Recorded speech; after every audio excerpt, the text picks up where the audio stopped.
Speaker और deputy speaker का इंतखाब हो चुका। अगली बारी वज़ीर आज़म के इंतखाब की।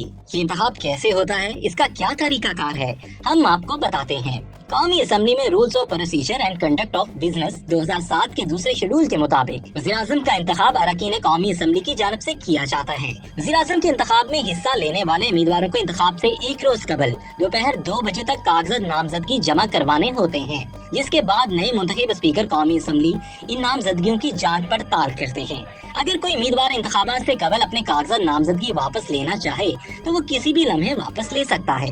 वज़ीर आज़म के इंतखाब से कबल कौमी असम्बली के स्पीकर की जानब से 5 मिनट तक घंटी बजाने की हदायत दी जाती है ताकि गैर हाजिर अरकान ऐवान में आ सके।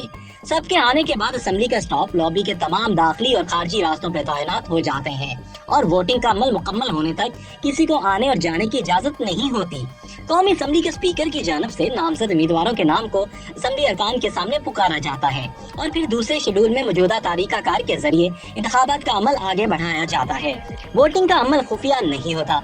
स्पीकर की जानब से अरकान असम्बली से कहा जाता है कि वो अपनी मर्जी के मुताबिक उम्मीदवारों को वोट देने के लिए एक दाखिली मुकाम से जाकर शुमार कुंदा के पास अपना वोट रिकॉर्ड करवाएं। जैसा कि मिसाल के तौर पर अगर 2 उम्मीदवार हों तो स्पीकर कहेगा कि जो उम्मीदवार अलिफ को वोट देना चाहता है वो लॉबी अलिफ में जा सकता है, जबकि जो उम्मीदवार बे को वोट देना चाहता है वो बे लॉबी में जा सकता है। अगर 3 उम्मीदवार हैं तो एक लॉबी सी भी हो सकती है। उसके बाद मुतलका लॉबी में दाखिले के बाद शुमार कुंदा की डेस्क पर पहुंचकर हर रुकन असम्बली अपना डिवीजन नंबर रिकॉर्ड पुकारता है जो उसे कानून के तहत दिया होगा, जिसके बाद शुमार कुंदा डिवीजन फहरिस्त में इस रुकन असम्बली के नंबर पर निशान लगाएगा और साथ ही उसका नाम पुकारेगा। अपना वोट रिकॉर्ड करवाने के बाद वो रुकन असम्बली तब तक चैम्बर में दाखिल नहीं हो सकेगा जब तक दोबारा घंटी नहीं बजाई जाती। स्पीकर असम्बली की जानब से इस बात पर इत्मीनान करने के बाद कि तमाम अरकान ने वोट डाल दिया है, वो वोटिंग के अमल के इख्तिताम का ऐलान करेंगे। उसके साथ ही सेक्रेटरी डिवीजन फहरिस्त हासिल करके वोटों की गिनती करेंगे और नताइज स्पीकर के सामने पेश किया जाएंगे और स्पीकर की जानब से नताइज का ऐलान किया जाएगा।